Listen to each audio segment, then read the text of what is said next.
Qaranglar, hozir qo'limdagi telefon aynan polet, ya'ni samolyot rejimida. Bu rejimda na internet ishlaydi, na telefon qilsa bo'ladi.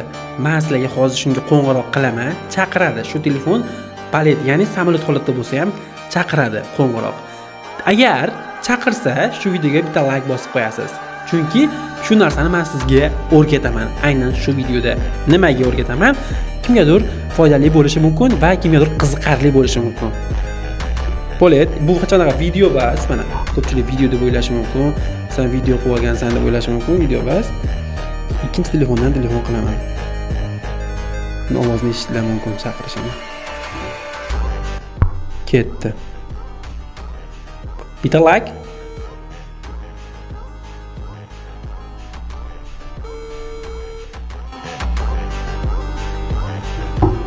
Do'stlar, nimaga bunaqa bo'lyapti?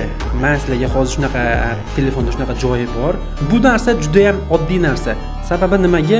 Chunki biz polet rejimini yoqyapmiz-dan, lekin ichkaridan o'sha rejimni o'chirib qo'yapmiz.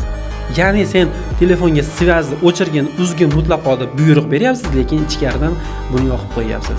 Ha, qanday qilib? Siz bir joyda ketyapsiz-da, o'zimcha polet qo'yganman, yo bo'lmasa internetim o'chib deyish mumkin, lekin sizni kameralaringizga ulanib, sizni qayerda ketayotganingizni bilishlaridan xabaringiz bormi, yo'qmi? Mumkin. Da shuning uchun siz uyda prosta o'zingiz yolg'iz qolganingizda men bu oldi kamera bilan kamerani yopib qo'yganingiz yaxshiroq deb o'ylayman. Hozir men sizlarga tushuntiraman buni qanday qilib qilishni. Qaranglar. Men sizlarga ko'rsataman hozir. Buning uchun telefonda oddiy paletni yoqamiz. Birinchi oddiy samolyot rejimini yoqamiz. Yoqqanimizdan so'ng teramiz. Qaranglar. Qo'ng'iroq rejimiga kirib teramiz. Paletni yoqdik. Paletni yoqqanimizdan so'ng yulduzcha reshotka 46, 36 reshotka, yulduzcha reshotka. Xo'p, bu rejimga kirgandan keyin ma'lumotlar biriga kiramiz. Kirganimizdan so'ng mana bu yerda pitichka bor.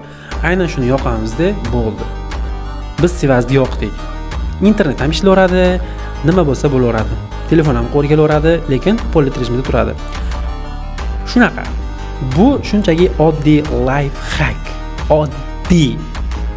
Bundan zo'rlari hali oldindan o'tkazib yubormasligi uchun bir dona like bosib qo'yinglar va kommentariyaga siz nima xohlaysiz, qanaqa video qilaylik, kommentariyaga yozib keting. Agar sizga o'xshagan bo'lsa, like, podpiska, podlisa, ular bosib tashlash kerak.